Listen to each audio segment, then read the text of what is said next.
So hey guys welcome back to channel. I hope you are doing well. So MIDCचा जो उद्या paper आहे तर त्याचा जो लास्ट इयरचा कोणता पण पेपर आहे आपल्याकडे MIDC JEEचा आय थिंक, तर त्याचा इलेक्ट्रिकलचा जो आहे तो आता या व्हिडिओमध्ये आपण कव्हर करून घेऊया आणि तुम्हाला थोडासा कॉन्फिडन्स येऊन जाईल इन केस तुम्ही जर त्या पेपरमधून गेले असाल तर सर्व ॲन्सर्स क्वेश्चन्स मी कलेक्ट केलेले आहे. So let's see what is the answer, what is the previous year paper, what is the questions. So जास्त टाइम वेस्ट नाही करू आणि चॅनलवर नवीन असाल तर सबस्क्राईब करून घ्या आणि शेवटी जर तुम्हाला हा व्हिडिओ आवडेल तर लाईक करायला विसरू नका. Let's go. सो हा आपला पेपर होता MIDC JEE electrical plus mechanical 2 April 2024. तर इलेक्ट्रिकलचे जे क्वेश्चन्स होते जेवढे होते ते मला कुठून तरी भेटले तर त्याचे आन्सर मी लिहून ठेवलेले आहे. सो हा क्वेश्चन आहे पहिला, MIDC JEE electrical plus mechanical 2 April 2024. What is same in the primary and secondary of transformer. तर सोपी क्वेश्चन आहे. प्रायमरी आणि सेकंडरीमध्ये नॉर्मली कसं MVA आपण मार्क करतो, सोबतच फ्रिक्वेन्सी पण असते आणि सोबतच जो फ्लक्स राहते तो पण सेमच राहतो. तर याचा आन्सर येईल frequency, magnetic flux and MVA. तर ह्या तीन गोष्टी सेमच राहतात ट्रान्सफॉर्मरच्या प्रायमरी आणि सेकंडरीमध्ये. मग डिफरंट काय काय असतात ते तुम्ही कमेंटमध्ये लिहू शकता. याच्याशिवाय जेवढं पण राहील ते डिफरंट राहील. सो नेक्स्ट क्वेश्चन बघूयात. ACSR conductor which insulation material use between steel and aluminium. ते जसे लिहिलेले होते तसे कॉपी पेस्ट केले तर थोडं ग्रामॅटिकल मिस्टेक असेल, तसे हे मेमरी बेस्ड असेल question. So ACSR conductor which insulation material use between steel and aluminium. ACSR मध्ये काय ॲल्युमिनियम कोर राहते, स्टील रेनफोर्स राहते, मधात जो वायर राहते तो ॲल्युमिनियमचा मधात जो राहते तो स्टीलचा राहते, आजूबाजूला ॲल्युमिनियम राहते. सो त्यामध्ये काही इन्सुलेशन वगैरे आपण यूज नाही करत. So no insulation is use. मग त्याच्यात 3-4 ऑप्शन देऊन देणार, रबर, प्लॅस्टिक, हे ते रेझिन वगैरे, आणि खाली लिहा नॉन ऑफ दी अबाव. तर none of the above mark करता तुम्ही, no insulation is use. Then हा क्वेश्चन होता अर्धाच आहे. VIF and angle is 30 degree. म्हणजे VIF फ्रिक्वेन्सी दिलेली असेल तेव्हा 30 डिग्री अँगल दिला असेल, मग तुम्हाला इंडक्टिव्ह रिॲक्टन्स XL काढायचं होतं. तो इनकम्प्लीट क्वेश्चन आहे, तर XL काढायचं होतं. मग त्याच्या अकॉर्डिंगली दिलेलं असेल काहीतरी, तर मग तुम्हाला तेच राहते. क्वेश्चनमध्ये काय राहते, काहीतरी गिवन राहते, काहीतरी काढायचं राहते. तर काढायचं आहे, निघत असेल तर त्याचे जर ऑप्शन असेल म्हणजे त्या गोष्टीपासून तो निघणार असेल तर बस काहीतरी फॉर्म्युला लावून आपल्याला ते गिवन डेटामधून तो काढायचा राहतो. पण हा इनकम्प्लीट डेटा आहे, व्होल्टेज करंट फ्रिक्वेन्सी नाही आहे. तर मग जस्ट एक रिकवर किंवा रिव्हिजन म्हणून इम्पिडन्स झेड काय असतो, AC सर्किटमध्ये झेड काय असतो, V/I राहतो. ते तर माहिती आहे. RL सर्किटमध्ये जर तुम्हाला फाय काढायचा असेल तर जो टॅन फाय राहतो तो फ्रॅक्शन ऑफ काय राहतो, XL/R राहतो. तर त्याच्यातून म्हणजे हे काही फॉर्म्युले आहे जे आपण ह्या क्वेश्चनमध्ये यूज केले असते इन केस आपल्याला XL काढायचा असता तर. देन झेड काय राहतो, √R² + XL². तर हे 3 फॉर्म्युले आपण यूज केलेले असते अकॉर्डिंग टू म्हणजे जसा पण क्वेश्चन असता तसा. आता जसा नाहीच आहे आपल्याकडे तर हे आपण जस्ट रिव्हिजन करून दिलं. इम्पिडन्स झेड इक्वल टू असते V/I. RL सर्किटमध्ये काय असते, टॅन फाय जो राहते तो फ्रॅक्शन ऑफ XL/R राहते आणि इम्पिडन्स पुन्हा एक √R² + XL² राहतो. देन फोर्थ क्वेश्चन आहे, star connection line current given, line current in star connection line current is given, find phase current. तर हा क्वेश्चन होता, तर हे सोपीच होता. Line current equals two phase current राहतो. तर एवढा काही म्हणजे जो पण करंट दिलेला असेल IL इक्वल टू आपण IPH करून टाका, म्हणजे सेम टू सेम लिहून टाका. आता का माहिती क्वेश्चन तेवढाच होता की आणखी एक्सटेंड होता, पण जे आपल्याला भेटलं त्याचे आन्सर मी देत आहे, बाकी काही नाही त्याच्यात. So question number 5 is series circuit 2 capacitors connected, charge is same different and voltage across each capacitor same different. रिकाम्या जागा असेल त्याच्यात सेम डिफरंट असं लिहावं लागेल. सिरीज सर्किट आहे, 2 कॅपॅसिटर आहे. तर सिरीजमध्ये करंट आपल्याला माहिती आहे सेम राहतो आणि व्होल्टेज मे बी डिफरंट राहील. बघूया त्याचा आन्सर काय. In series circuit 2 capacitor connected, charge is same म्हणजे current is same and voltage across each capacitor is different. हा तर एकदमच बेसिक होता क्वेश्चन. तर ठीक आहे, हा एक झाला. Then which insulator use beyond 33 kV. So 33 kVच्या बियॉन्डमध्ये कोणता इन्सुलेटर आपण यूज करतो ते विचारला आहे. तर पिन टाईप तर आपण 33 आणि बिलो यूज करतो. तो क्वेश्चन रिपीटेड होत आहे, 22च्या महाट्रान्सकोमध्ये पण आलता.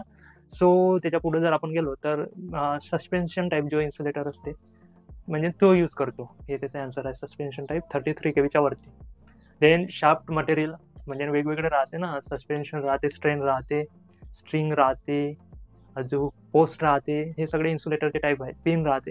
तर त्याच्यापैकी मग तेच ना, कोणत्या व्होल्टेज लेवलला कोणतं राहते. तर नॉर्मली एक पार्ट करून ठेवा का पिन जो राहते तो 33 केव्हीच्या बिलो यूज करतो, अप टू 33 केव्ही यूज करतो. नाहीतर मग हे अकॉर्डिंगली तुम्ही करू शकता change. Then shaft material of induction motor. तर त्यानंतर क्वेश्चन नंबर 7 आहे shaft material of induction motor. ठीक आहे, शाफ्ट इंडक्शन मोटरचा शाफ्ट राहते त्याचं मटेरियल कोणतं राहते.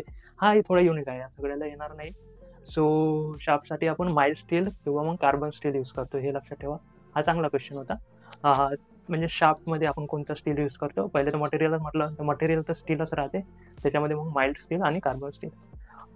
ते आता तुम्ही सर्च करा की माइल्ड स्टील आणि कार्बन स्टीलमध्ये फरक काय आहे. तसं तर ऑर लिहिलेलं आहे आय थिंक, तर हे दोघं सेम असायला पाहिजे. किंवा मग ऑर शाफ्टच्या रूपानं असलं म्हणजे शाफ्टसाठी म्हटलं असेल किंवा एक तर माइल्ड स्टील यूज होते किंवा मग कार्बन स्टील. हा याला रिप्लेस नसेल तर हे एक वेळेस सर्च करून घ्या. आता बोलता बोलता आला आहे आपल्याकडे क्वेश्चन, तर बघू शकतो आपण. Then which is connection universally accepted for transmission असं असेल. Which of the following connection universally accepted for transmission असा ॲक्च्युअल क्वेश्चन असं. तर हा 8 नंबरचा क्वेश्चन आहे. तर ट्रान्समिशनसाठी आपण कोणता यूज करतो. 3 फेज 3 वायर. नॉर्मली आपल्याला दिसतेच ना 3 फेज 3 वायर राहते म्हणून जाणार आहे. तर ते आपण ट्रान्समिशनसाठी यूज करतो 3 phase 3 wire system. Then P and I given राहतो. व्ही काढायचा होता तर P equal to V I करू शकतो किंवा मग जेव्हा जर AC असेल तर P equal to V I cos phi. तर इन केस कॉस फाय पण दिलेला असेल तर डिपेंड करते. हा वाला त्याचा formula P equal to P upon I. Then Kelvin लॉचे स्टेटमेंट विचारले होते क्वेश्चन नंबर 10. सो केल्विन लॉचे स्टेटमेंट काय आहे. हा एक युनिक क्वेश्चन असू शकतो कारण की स्टेटमेंट वगैरे केल्विन लॉचा नॉर्मली माहीत नाही राहत. तर हा एक चांगला क्वेश्चन होता, म्हणजे 2 चांगले क्वेश्चन्स आपल्याला भेटले. सो केल्विन लॉ मला पण नव्हता माहीत. हा माहीत होता. हा जो पहिला आहे ना, म्हणजे स्टेटमेंट येत होतं मग त्याला बा केल्विन लॉ म्हणते. केल्विन लॉ, किर्चॉफ्स लॉ असे ऑप्शन देते. आता केल्विन लॉचं स्टेटमेंट विचारलं ते पण येत होतं ना, कारण की ते तर आपल्याला माहीतच आहे.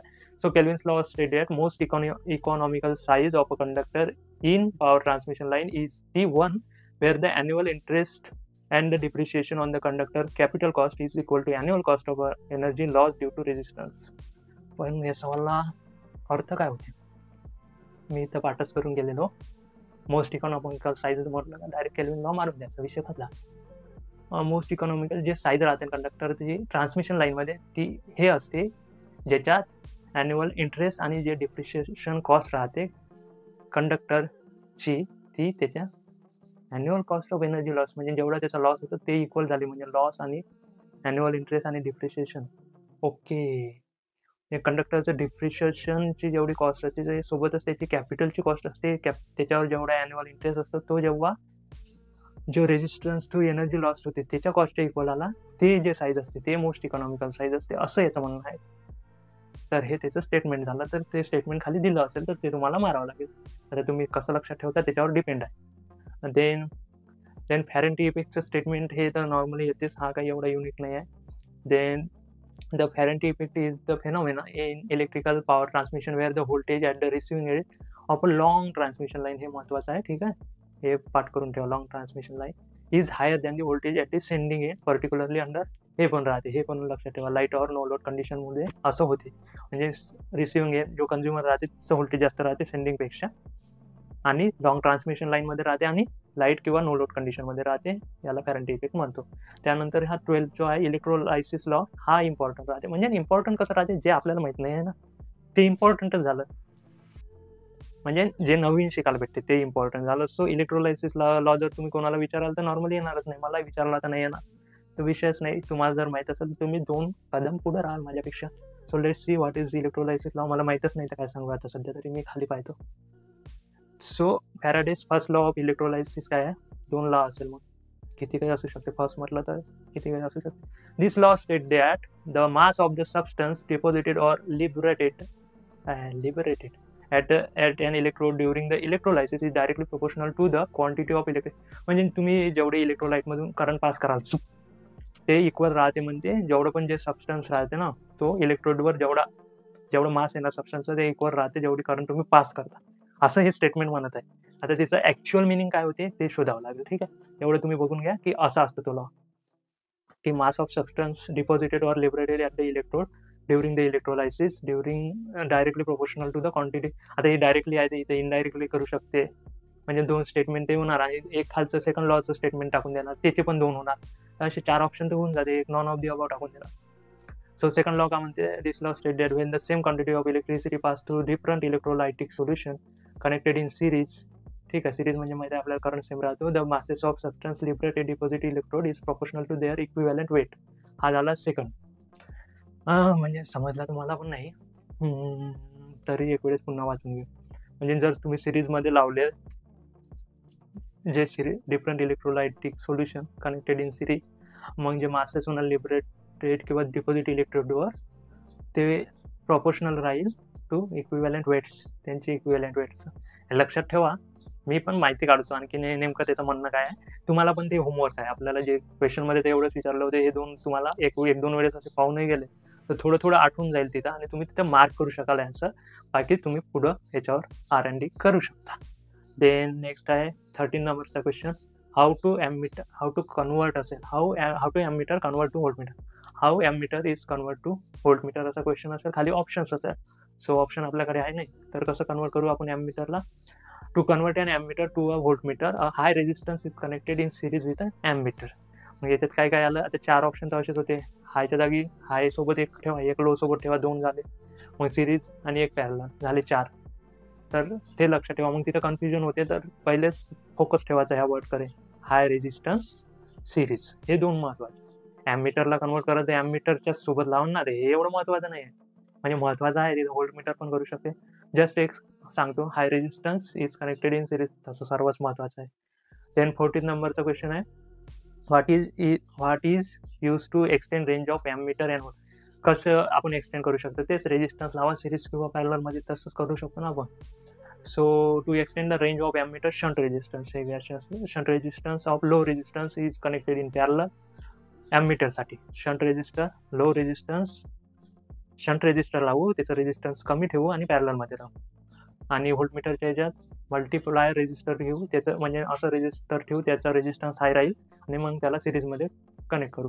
Then Schering bridge is use to, असं असेल, यूज टू मेजर असा क्वेश्चन असेल, तर असंच आहे ते लिहिलं. 15 नंबरचा क्वेश्चन होता हा. सो काय ते शेअरिंग असेल, जे पण असेल, स्केरिंग जे पण असेल, the Schering bridge is primarily use to measure capacitance and dissipation factor, that is dielectric loss of capacitor and other insulating.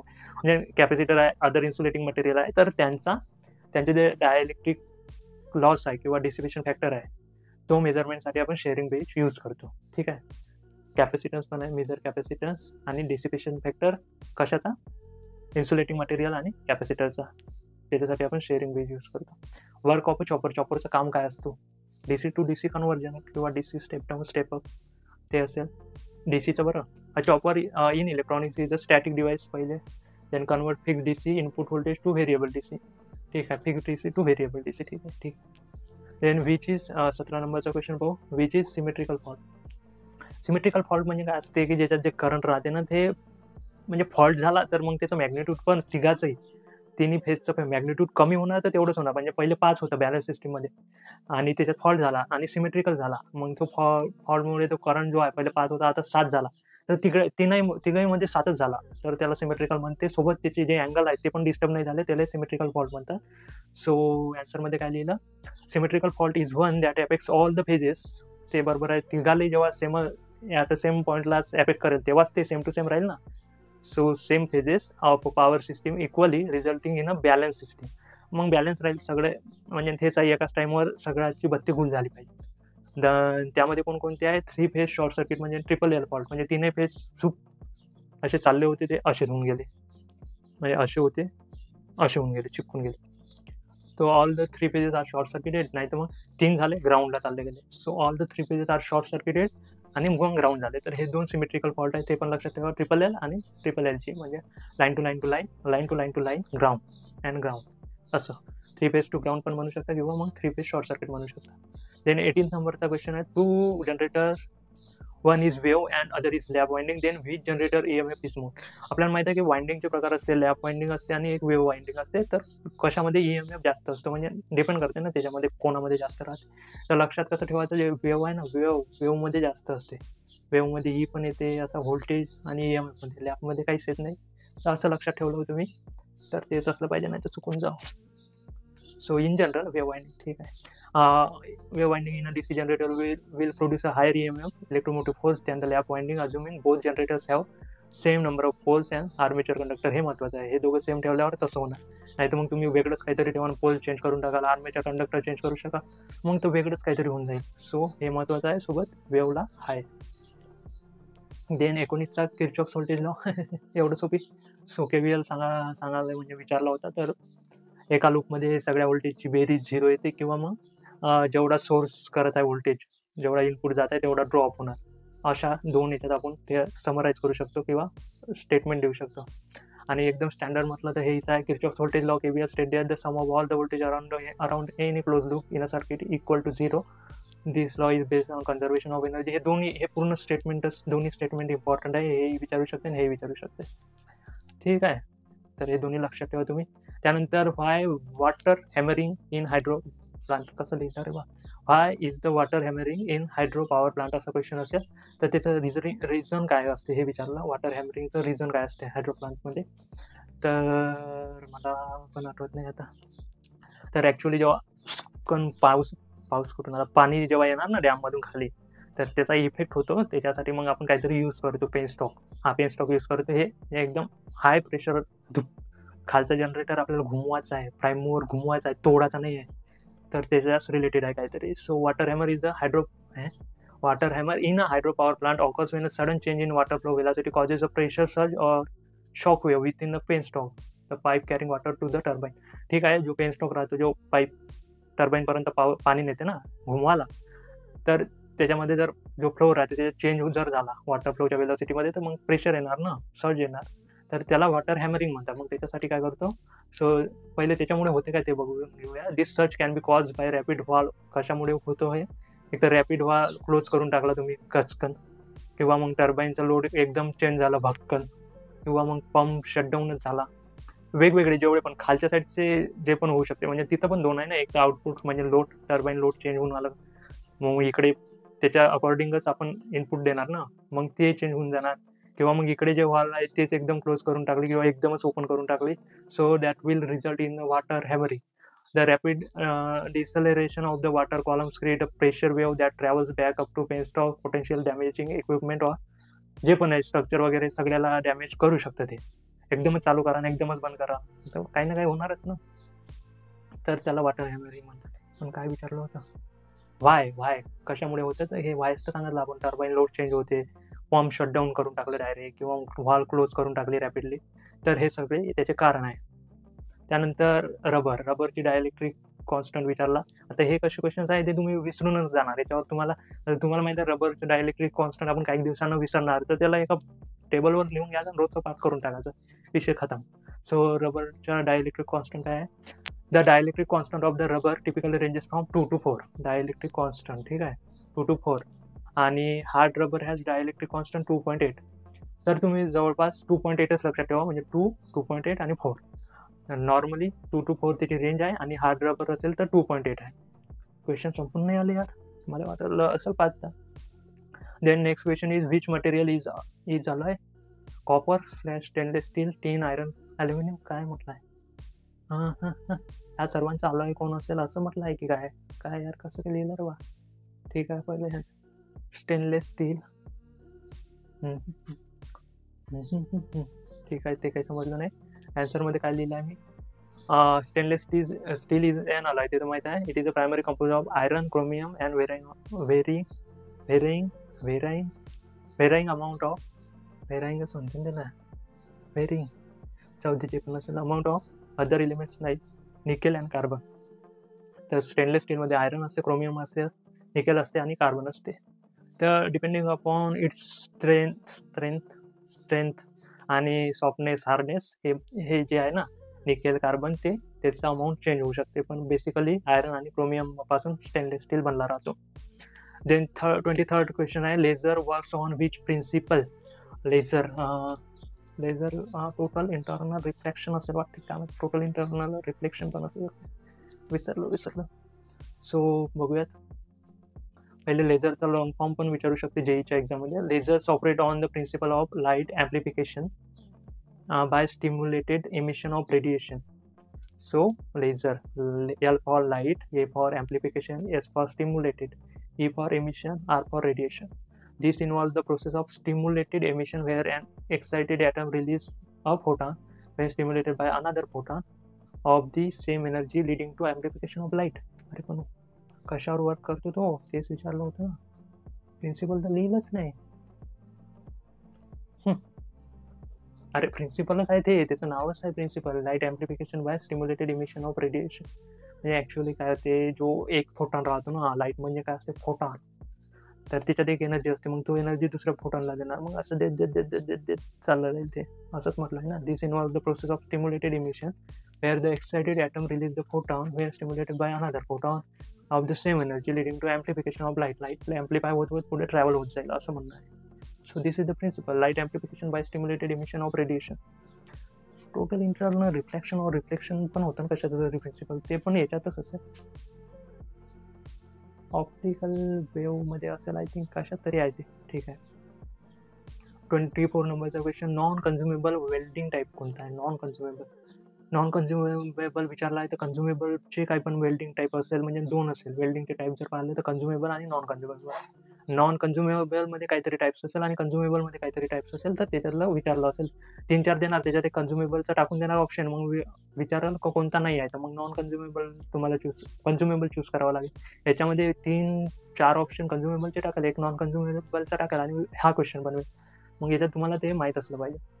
So answer is that, a non कन्झ्युमेबल welding काय असते ते महत्त्वाचं आहे. पहिले refers to welding process where the electrode does not melt or transfer material into a weld, म्हणजे melting वगैरे होत नाही. Instead the electrode acts as a heat source to create the arc while a separate filler material added to joint. म्हणजे काय करते की फक्त heat द्यायचं काम करते जो इलेक्ट्रोड आहे तो, बाकी जो मटेरियल आहे जो जॉईन करणार आहे तो वेगळा राहील, तसं करून जॉईन करते, त्याला म्हणते non कन्झ्युमेबल. The most common example is gas tungsten arc welding, GTAW, also known as TIG पण म्हणतात त्याला. while the TIG welding is the most prominent, other process like atomic hydrogen welding, carbon arc welding, हे 3-4 part करून ठेवा तुम्ही. GTAW, TIG, then atomic hydrogen welding, then carbon arc welding, हे non कन्झ्युमेबल electrode किंवा non कन्झ्युमेबल वेल्डिंगचे type आहे. GTA तर गेमचं पण नाव आहे वाटते कोणत्या तरी, काय माहीत. देन TIG, दे AHW, दे 3 तर आहे. GTA पार्ट झालं, TIG टेंगो म्हणून यूज करू शकतो. मग atomic hydrogen welding, then carbon arc welding, असं तुम्ही पाठ करून द्या. काय माझं तर पाठही झालं. GTA, AHW, CAW, then TIG टेंगो. देन सिंक्रोनस मोटरचा एक क्वेश्चन होता. मग आता काय करू आपण, 25 क्वेश्चन झाले पण आपले. Wow, nice. So this one is the last one आणि इनकम्प्लीट. सो जस्ट रिकॉलिंगचे काही पॉईंट्स टाकले असेल सिंक्रोनस मशीनचे. सिंक्रोनस मशीन काय असते, सिंक्रोनस मोटर्स मॅक्झिमम टॉर्क कोणत्या अँगलला असते, 90 डिग्री इलेक्ट्रिकल, आणि this angle is maximum limit for the angle between rotors magnetic field. आता तेच आहे की जे टॉर्क अँगल तो कशामध्ये राहतो, तर रोटर्स मॅग्नेटिक फील्ड आणि स्टेटर मॅग्नेटिक फील्डच्या मध्यात राहतो. त्याच्यामुळे काय होतं, त्यावाल्या अँगलमुळे आपला जो टॉर्क आहे तो चेंज होऊ शकतो, मग अल्टिमेटली पॉवर पण चेंज होणार. Then maintaining the torque angle within the limits is essential for reliable and efficient operation, especially application like industry machinery, compressors and conveyors. ठीक आहे, तर म्हणजे डेलनं इंडिकेट करते load angle. So maximum limit त्याची 90 आहे. So depending upon त्या अँगलनं आपण torque पण चेंज करू शकतो आणि अल्टिमेटली पॉवर काय राहते, torque into omega velocity. So we can ultimately change power, torque angle आहे, टॉर्क तर चेंजेस करणार ना, नावच तेच आहे. सो मॅक्झिमम 90 डिग्री होता, पण तो क्वेश्चन ॲक्च्युअली काय होता तो आपल्याला माहीत नाही. So this is the end of the questions. Let's back on the screen. So हे गाईज, आय होप तुम्हाला जेवढं पण एक्सप्लेनेशन आहे ते सुपर फास्ट मोडमध्ये चांगल्या प्रकारे मी एक्सप्लेन करू शकलो असतो. अल्टिमेटली काय आहे, तुम्हाला क्वेश्चन्स पाहायचे होते कसे आलेले होते.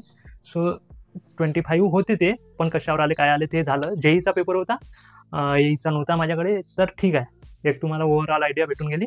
सो ऑल द बेस्ट उद्याच्या पेपरसाठी, आणि आय होप तुमचं सिलेक्शन होऊन जावं. आणि हा व्हिडिओ आवडला असेल लाईक करा व्हिडिओला, आणि चॅनलवर नवीन असाल तर सबस्क्राईब करून घ्या. तुमच्या उद्याच्या एक्झामसाठी आणि पुढच्या भवितव्यासाठी हार्दिक शुभकामना आहे. मला तर सिंधी कुठं आलं. पुढच्या वाटचालीस तुम्हाला खूप शुभेच्छा. भेटूया नेक्स्ट व्हिडिओमध्ये. आणि चॅनलला सबस्क्राईब करून ठेवा. तेव्हाच भेटूयात. जय हिंद, जय महाराष्ट्र.